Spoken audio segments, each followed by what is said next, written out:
You ever wonder how some of the biggest companies in the world seem to magically produce exactly what we want right when we want it? Well, it's not magic. It's actually a revolutionary manufacturing philosophy called just in time. And believe me, it changed absolutely everything. For decades, this was the billion-dollar question for anyone making, well, anything.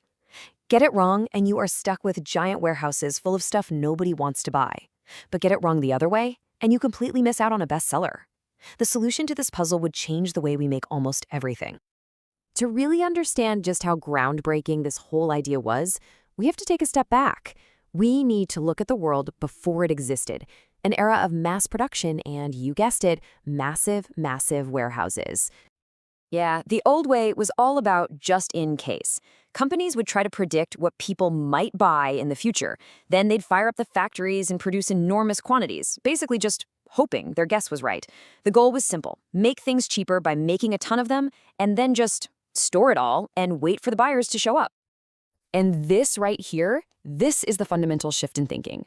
The old way was what we call a push system. Factories literally pushed products out into the world based on a guess. Just in time flipped that completely on its head, creating a pull system.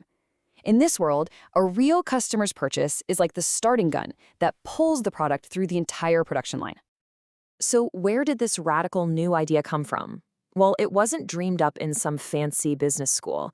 Nope, it was forged in a time of serious crisis. Okay, so picture this. It's post-World War II Japan. The economy is shattered and resources are incredibly scarce. The car company, Toyota, was really struggling to survive. An engineer there named Taichi Ono realized there was no way they could compete with the massive, just-in-case factories in the West. They had to be smarter, leaner.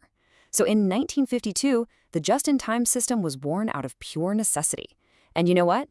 By the 1970s, the world couldn't ignore Toyota's incredible success. At its heart, just-in-time, or JIT as it's often called, isn't just an inventory strategy. It is a completely different way of looking at production. And this brings us to the most crucial point. JIT is a demand-driven philosophy. The ultimate goal isn't just having less inventory. The goal is having zero inventory. It's all about eliminating the incredible waste of making and storing things that haven't even been sold yet.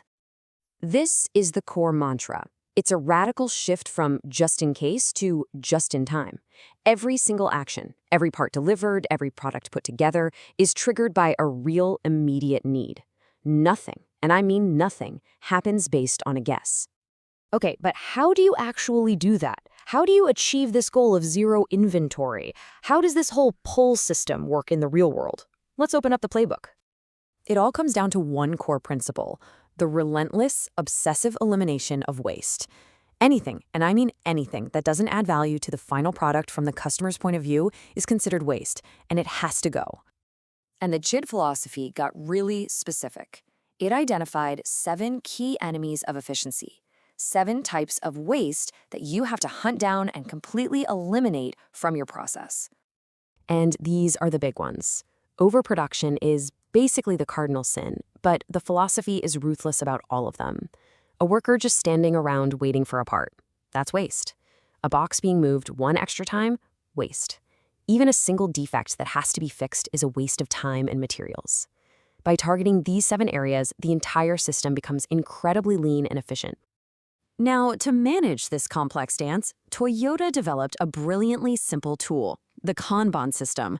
Kanban is just Japanese for visual card, and it basically acts as the traffic signal for the entire production line. So here's how it works in the simplest terms. It all starts with you, the customer. Let's say you buy a car. That sale triggers a signal. On the factory floor, a worker uses the very last part from a bin. That now empty bin, with its little Kanban card attached, goes back to the supplier. That card is the order for one and only one new bin of parts. The supplier then delivers just what's needed, not a giant truckload. That's the pull in action. Real demand, pulling exactly what's required, precisely when it's needed. Now, this whole system was born over 70 years ago, but its core ideas are actually more relevant today than they have ever been. Here's why it still matters so much.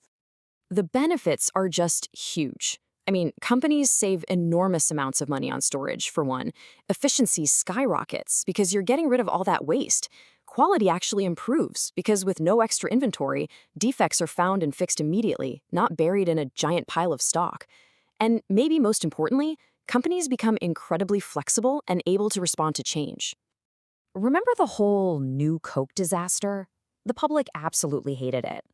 But because Coca-Cola was using JIT principles, they didn't have millions and millions of unsold cans just sitting in warehouses. They were able to react to the market almost instantly, pulling the product in less than 3 months and minimizing what could have been a catastrophic loss. That's the power of JIT's flexibility.